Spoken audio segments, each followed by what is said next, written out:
Namaste and welcome to our continuing series, The Synthesis of Yoga with Ranganath. Today we will be beginning a new chapter, Chapter 4, The Systems of Yoga.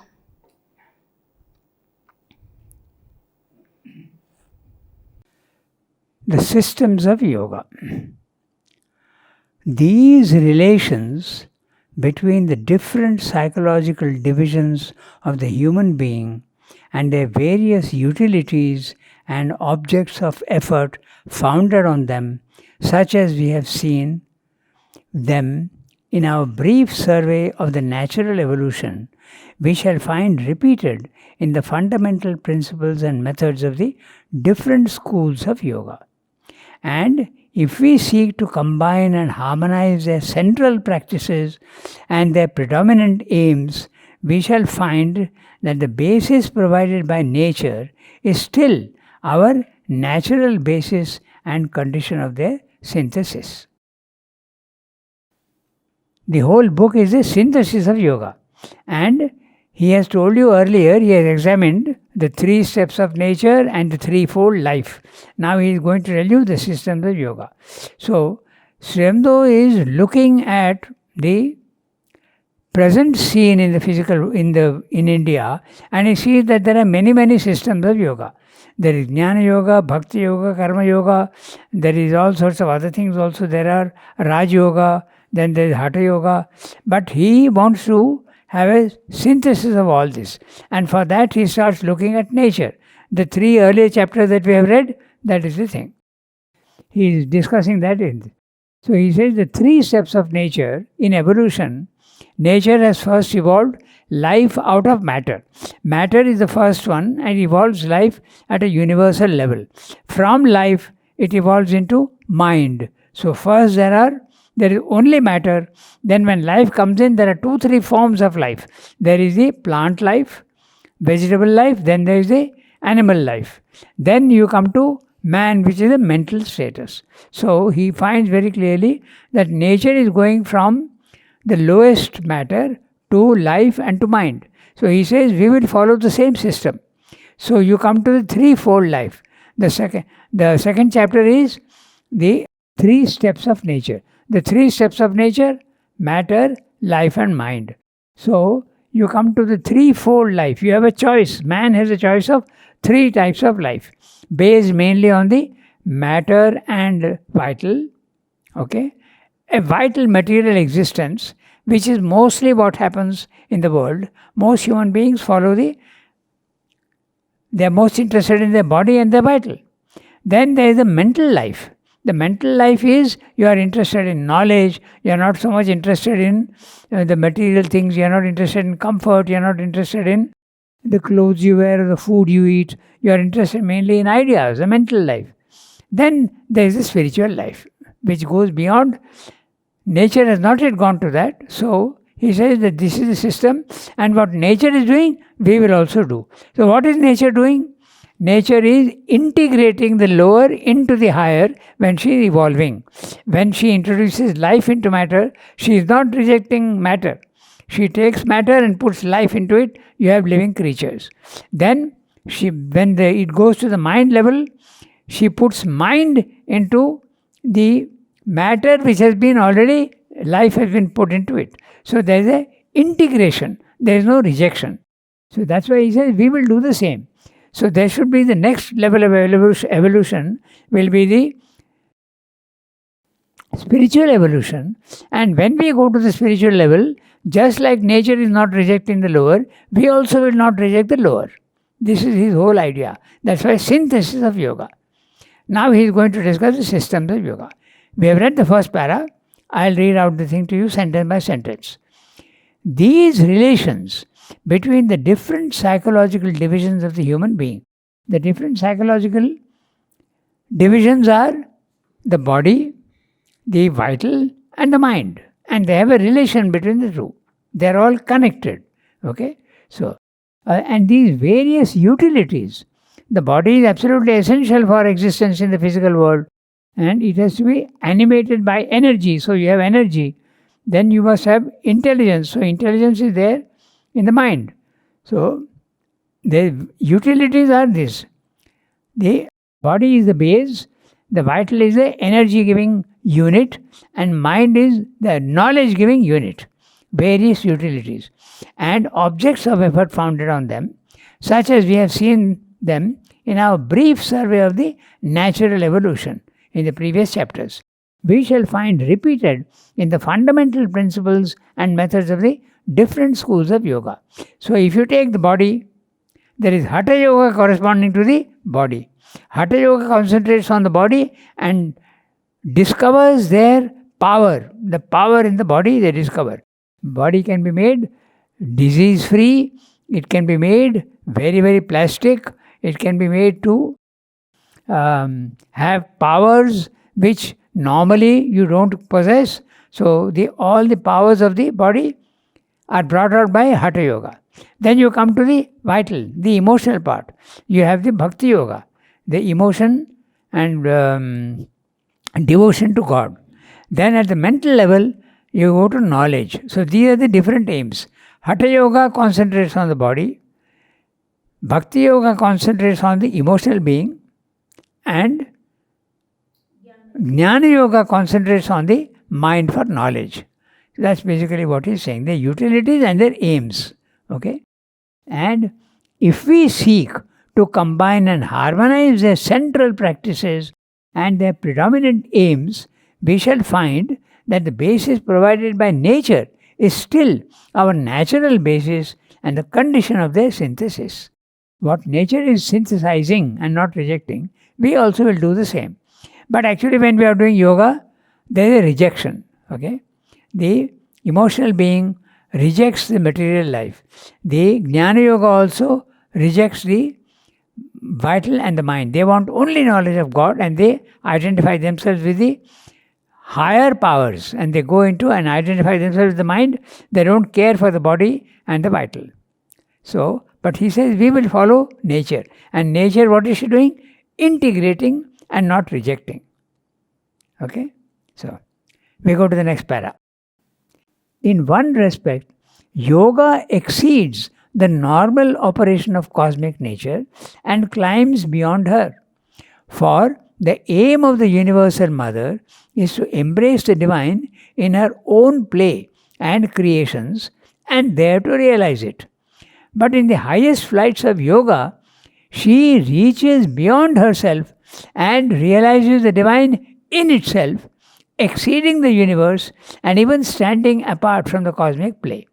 Therefore, by some it is supposed that this is not only the highest but also the one true or exclusively preferable object of yoga. So, is he talking about the transcendent aspect?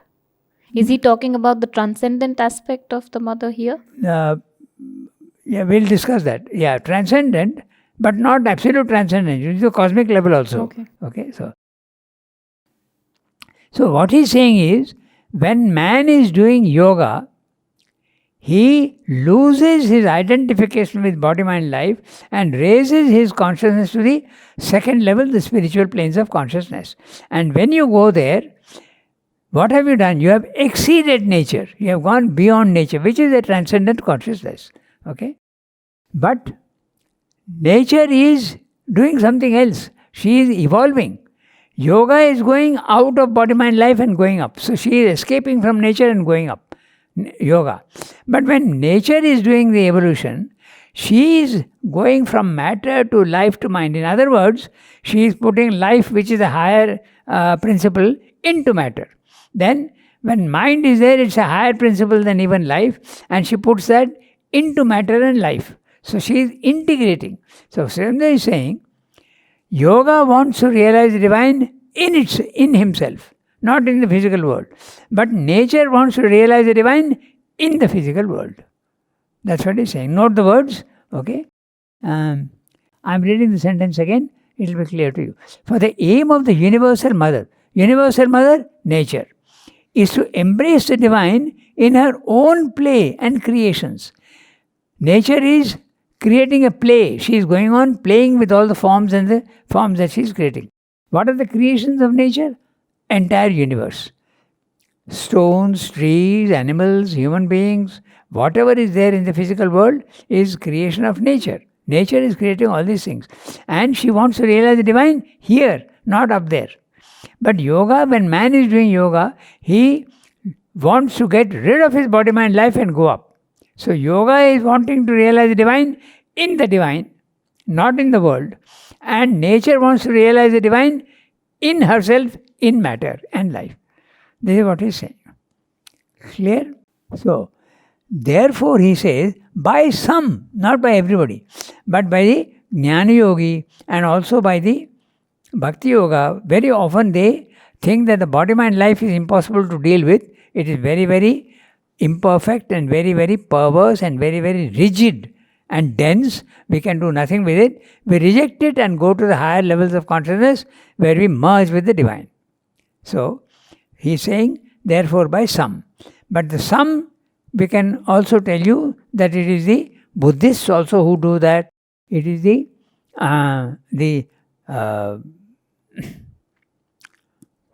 not necessarily the Jains, but they also have an idea that you can go up to there and liberation is the aim of life. Then there is the Mayavadins. The Advaitins, but Advaita as interpreted as actually Shankara has been misunderstood, and the Mayavadins, because he used the word Maya, they think that Shankara is rejecting the physical world. Actually he does not. But the Mayavadins, the ascetics, reject the physical world and go up. So these are the some that he is talking about. Okay, the Buddhists and the Mayavadins. It is supposed that this is not only the highest, but also the one true and exclusively preferable object of yoga. If you want to do yoga and get the divine consciousness, you can't do it in the physical world. You have to go only there. That's what he's saying. Does Sri Aurobindo agree with this? Certainly not. He wants, like nature, remember he wants to follow nature. So nature wants to realize the divine here. He says we will also do the same. First we will lose our identification with body, mind, life. Then having done that, we will come down and bring down all that we have got in the spiritual planes of consciousness, power, knowledge, light, bliss, ananda, all these things, and we will bring all those things down into the physical world. It's like all these things are available on the first floor, but Sri Aurobindo wants all these on the ground floor. Okay, so that's what he's saying. They're all small paras. We go to the next para. Yet, it is always through something which she has formed in her evolution that nature thus overpasses her evolution. It is the individual heart that by sublimating its highest and purest emotion attains to the transcendent bliss or the ineffable nirvana. The individual mind that by converting its ordinary functionings into a knowledge beyond mentality knows its oneness with the ineffable and merges its separate existence in that transcendent unity. And always it is the individual, the self, conditioned in its experience by nature and working through her formations, that attains to the self, unconditioned, free and transcendent. So I'm beginning the sentence with, yet it is always through something. So, when man is doing the yoga, what is the instrument he is doing? Yoga is a work he is doing on himself. What is the instrument he is using? He is using the instruments available in the physical world and using them and rejecting them. So he is using his heart, he is using his mind. The Hatha Yogan is even using the body for that. Okay? So he is saying, yet it is always through something which she has formed in her evolution. What has nature formed in her evolution? She has formed matter, she has formed life, and she has formed mind. So, nature is using these like a ladder, if you want, or like a scaffolding, and she is using these to go up. Okay? That's what Sri Aurobindo is saying. It is always through something which she has formed in her evolution, body, mind, life, that nature thus overpasses her evolution. Whatever she has been able to do in her evolution, she is going beyond that, using the instruments available in the lower levels. It is the individual heart that by sublimating its highest and purest emotion. Where is the individual heart? It's in the individual, the human being. Okay? There is a universal plane of the vital prana. But Srimad is saying it is the individual mind which is the instrument used by the yogi, that by sublimating its highest and purest emotions attains to the transcendent bliss or the ineffable nirvana. The ineffable nirvana. Nirvana is an absolute peace and calm and quiet where you are not disturbed in any way. You have gone to a level where nothing can disturb you. Your peace is absolutely unshakable. And it is, but you can't speak about it because it is featureless. There are no features at all. Neither color, nor shape, nor size, nor anything. You can't describe it in any way. Ineffable, you can't put it into words. Okay? So, the individual heart, you turn it devotion and love towards the divine. Then he is talking of the individual mind now. The individual mind that by converting its ordinary functionings into a knowledge beyond mentality knows its oneness with the ineffable and merges its separate existence in that transcendent unity. Let's look at the sentence carefully. The individual mind. Your individual mind is a small formation of the universal mind. Okay? So you are using that for getting knowledge. The real knowledge is not available to the individual mind, so you have to go beyond the mind. But you have to make the mind, you have to concentrate. Concentration is the way to go beyond the individual mind. The individual mind that by converting its ordinary functionings. What are the ordinary functionings of individual mind? Thoughts. So, you have to convert your ordinary thoughts into a knowledge beyond mentality. You have to go to a level which is above the mind. How do you do that? By silencing the mind. Okay? Can we say the mind of reason? The mind of? Reason. Yes, that's right. The mind has several levels, but the reason is the highest level. Yeah. Pure mind also, Srimdo calls it reason. Okay? Rationality, he calls it many things. That which is not affected by the vital and the body. That which is on which no influence is possible from the vital or the body. Okay? The individual mind that by converting its ordinary functionings into a knowledge beyond mentality knows its oneness with the ineffable. In other words, when you take your consciousness out of the body and the vital and the mind and the consciousness goes out, you are becoming one with the ineffable. You become one with the self. Okay? That's what he's saying. The self is ineffable. You can't speak about it in any way. Nirvana is a condition you get when you go to the self. Okay? And what is the self? The self is a condition of consciousness where you are not identified with your body, mind, life, and you are in a vastness and a peace and calm, and you realize that you have always existed before.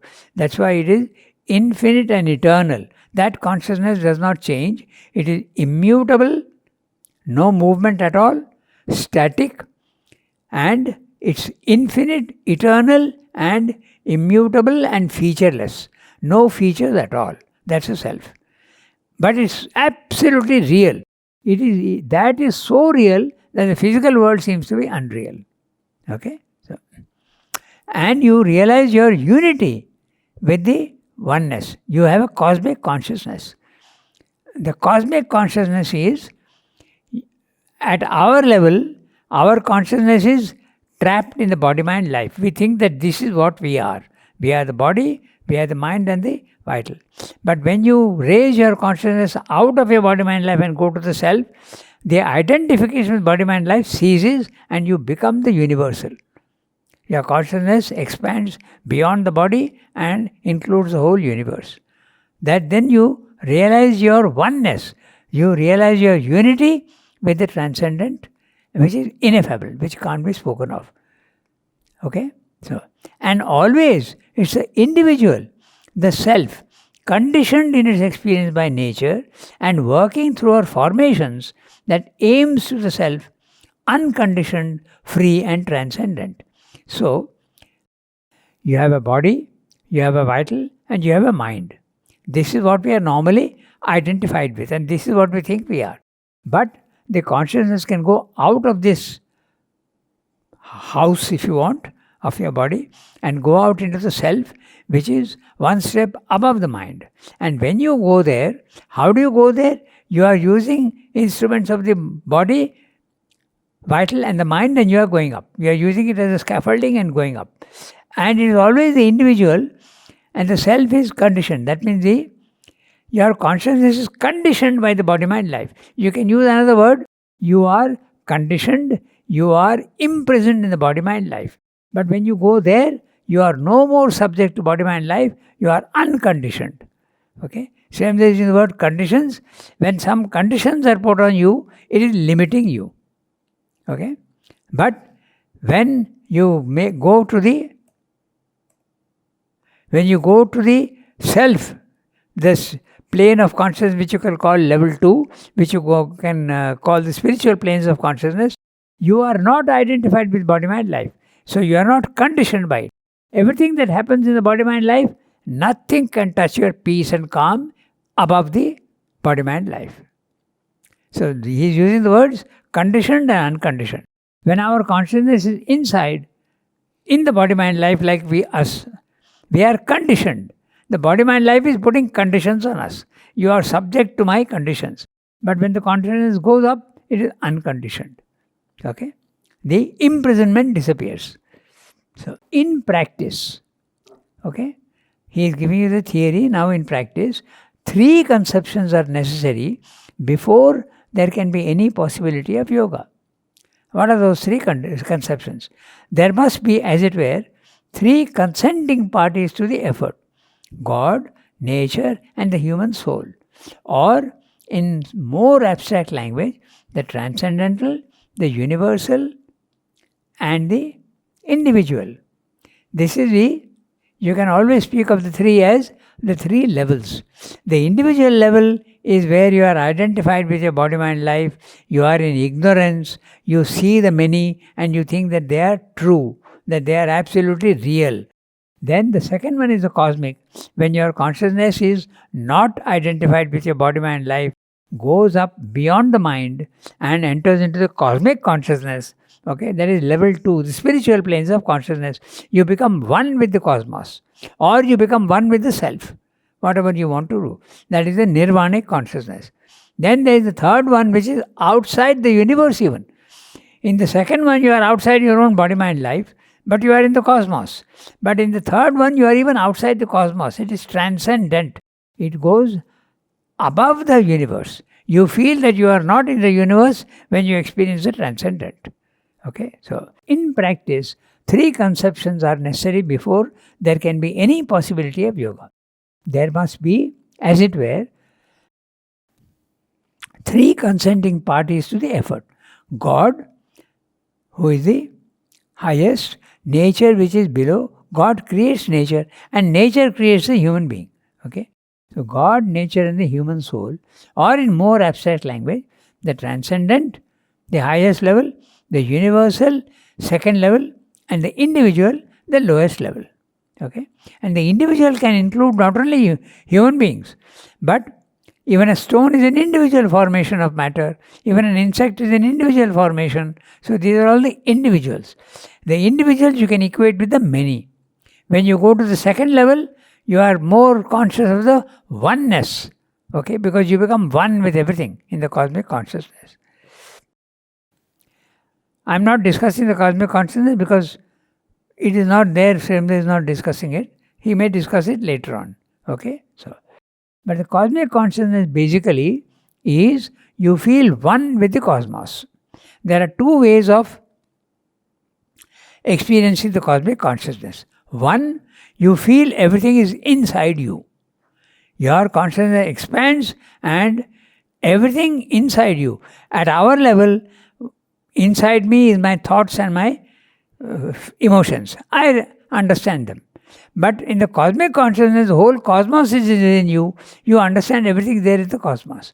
I can see other people's thoughts. I will be able to see other people's emotions. I will be able to understand their pain and their suffering and all. I can identify myself with everything in the universe.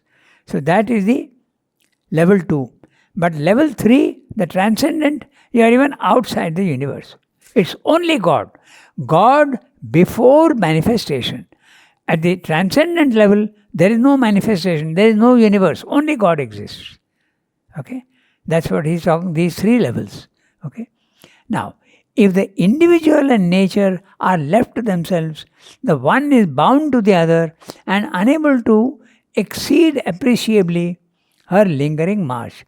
Something transcendent is needed, free from her and greater, which will act upon us and her, attracting us upward to itself and securing from her by good grace or by force her consent to the individual ascension.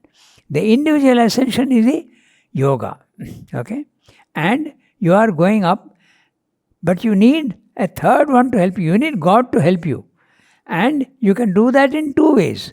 You can do that by grace, the divine grace, or you can do that by your own effort. Okay? There are 2 ways of doing it. By good grace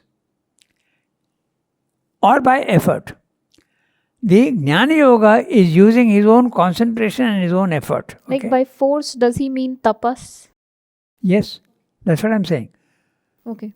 Tapas is the force. That means I concentrate. I use my own force. Whatever is available to me, I concentrate it and use it. And that is what the Tantric also is doing. Okay? But by grace, you are surrendering to the divine and asking him to do everything for you. So grace corresponds to surrender, which is the, according to Sri Aurobindo, the easier path. And the other one is by your own effort, which is much more difficult. Okay? Like the baby cat method. In the baby cat method which Ramakrishna talks about. That's right. The baby cat and the monkey baby. The monkey baby has to cling to the mother by its own effort. But the baby cat says it allows the mother to take it wherever you want. That's the difference between the 2. So grace, baby cat, kitten. Force, monkey baby. Okay. So these 2 methods are there. And you have to do that to go to the 3rd level. So all 3 are necessary. If God is not there, there cannot be any yoga. Because you will be in the universe and that's all. You are stuck with the universe and yourself. Yoga is not possible. You need something else which is pulling you up, helping you to go up. Okay? So it is this truth which makes necessary to every philosophy of yoga the conception of the Ishvara, Lord, Supreme Soul or Supreme Self, towards whom the effort is directed and who gives the illumining touch and the strength to attain. It is God who helps you to do that. Equally true is a complementary idea so often enforced by the yoga of devotion that as the transcendent is necessary to the individual and sought after by him, so also the individual is necessary in a sense to the transcendent and sought after by it. If the bhakta seeks and yearns after Bhagavan, Bhagavan also seeks and yearns after the bhakta. There's a footnote, we'll read the footnote afterwards.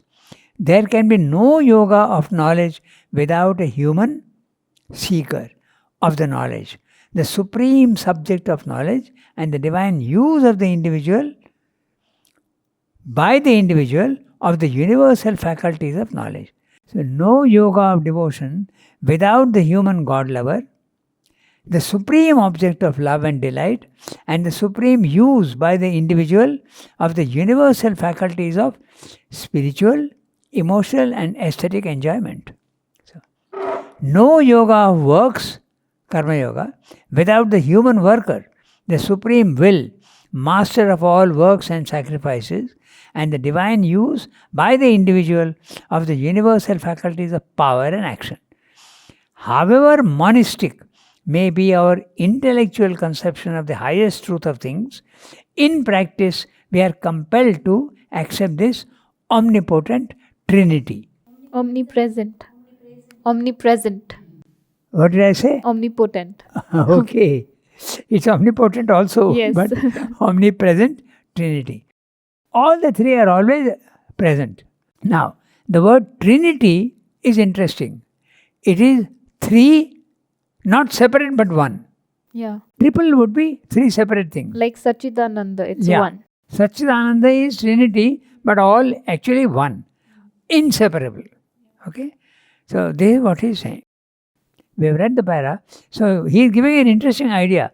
Just as the developed human being wants Bhagavan, Bhagavan also is keen on the Bhakta. Okay? So, we read that footnote now. Okay? So, Bhakta, the devotee or lover of God, Bhagavan, God, the Lord of love and delight. Okay? The third term of the Trinity is Bhagavat, the divine revelation of love. So, for yoga, all the three are necessary. You need even in our human relations is like that, na? You need, if you are following the path of knowledge, you have the knower, you have the to be known, and there is knowledge connecting them. If you are following the path of love, you are the lover, then you are connecting with the loved, Or beloved. and there is love which is connecting Yes, them. yes. So these three things are always necessary, which gets reflected in the transcendent, the cosmic, and the And in individual. work, there is the Okay. worker. In work, you have the worker, okay, and you are offering the work to the Lord of works, and the work itself is the connecting link Right. between Like the the two. action. Yeah, the action that you are doing. Okay, so that's what he is actually saying here. He is using these, the Jnana Yoga, the Karma Yoga, and the Bhakti Yoga. He has not spoken about the Karma Yoga, he is just saying works and sacrifices. It is this truth which makes necessary to every philosophy. What is the truth? That three things are necessary: the transcendent, the cosmic, and the individual. That is the truth, which makes necessary to every philosophy of yoga the conception of the Ishvara. Ishvara is the highest God. You can call him Lord, you can call him Supreme Soul or Supreme Self. There are many yogas which go only up to level 2. They go to the Nirvana and they don't see the Lord and the Ishvara. They don't. And they say there is no God. Okay? The Buddhists say that, the Mayavadins say that. In modern times also there is Jiddu Krishnamurti and also Sadguru. They all say there is no God. It's your own imagination. Because they have not gone to the third level. But in the Gita as well as Sri Ramdas Yoga, there is a personal God like a king. Okay, ruling his kingdom. He is a person, but this person is not like we think our person, but he is an infinite person. He can be personal, he can be impersonal. Okay, that personal and impersonal we'll discuss afterwards. So, the conception of the Ishvara, Lord, Supreme Soul, or Supreme Self, towards whom the effort is directed. All yoga is wanting to realize the divine. Okay, so there is the Ishvara. Lord, Supreme Soul, the Supreme, towards whom the effort is directed and who gives the illuminating touch and the strength to attain. If the divine is not there, your sense of perfection will not get sufficient push. It is he who is encouraging you to do that. Equally true is the complementary idea so often enforced by the yoga of devotion, that as the transcendent is necessary to the individual and sought after by him, so also the individual is necessary in a sense to the transcendent. Why is he saying that? God doesn't need anything. God is self-sufficient. He doesn't need anything. But in a sense you can say that if there is a relation between two people, there is always an interchange. So if you are loving the divine also will love you. So in that sense, that's why Swami is using the word in a sense. And like, is it for the play of the Leela? Yes. That relation is so That's right. important. Yeah. So, and sought after by it. If the bhakta seeks and yearns after Bhagavan, suddenly Sri is lapsing into Indian words. Okay? It is the bhakta who seeks and yearns after Bhagavan. Is it Bhagavan or Bhagavan? Bhagavan. Bhagavan. Okay. Bhagavan, The root word is Bhagavat. Right. And the Prathama, Huh. Prathama singular is Bhagavan. Okay. Also seeks and yearns after the Bhakta. There can be no yoga of knowledge without a human seeker of the knowledge, the supreme subject of knowledge, and the divine use by the individual of the universal faculties of knowledge. No yoga of devotion without the human God lover, the supreme object of love and delight, and the divine use by the individual of the universal faculties of spiritual, emotional, aesthetic enjoyment. Enjoyment, certainly Srimad is introducing a wider idea. Enjoyment can be spiritual, it can be emotional, it can even be aesthetic. Like in Kalidasa, in Essays and Translation, Sri Aurobindo talks about this fact where in Kalidasa's poetry, he uses the senses also as a means to realize the divine. That's and right. that's the beauty of our Indian culture where nothing is rejected. That's right.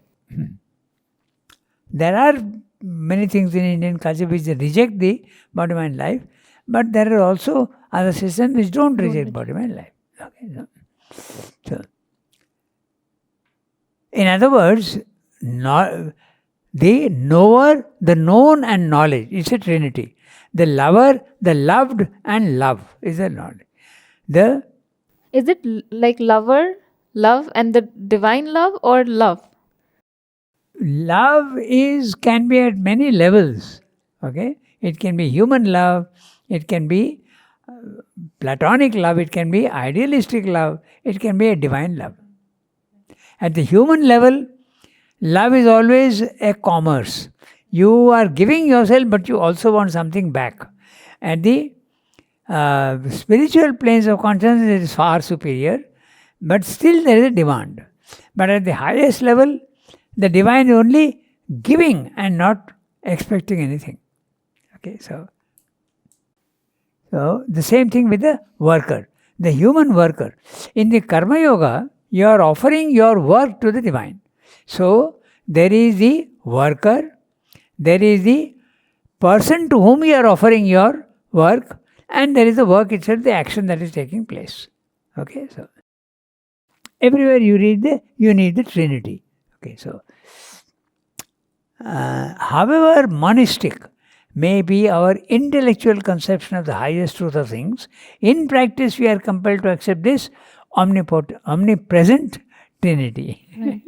I said again omnipotent. So, in other words, monism is the theory that there is only one ultimate truth. Right. But that ultimate truth in practice is threefold. The Trinity, right. Sat, Chit, Ananda, or transcendent, cosmic and individual. So we can stop here today.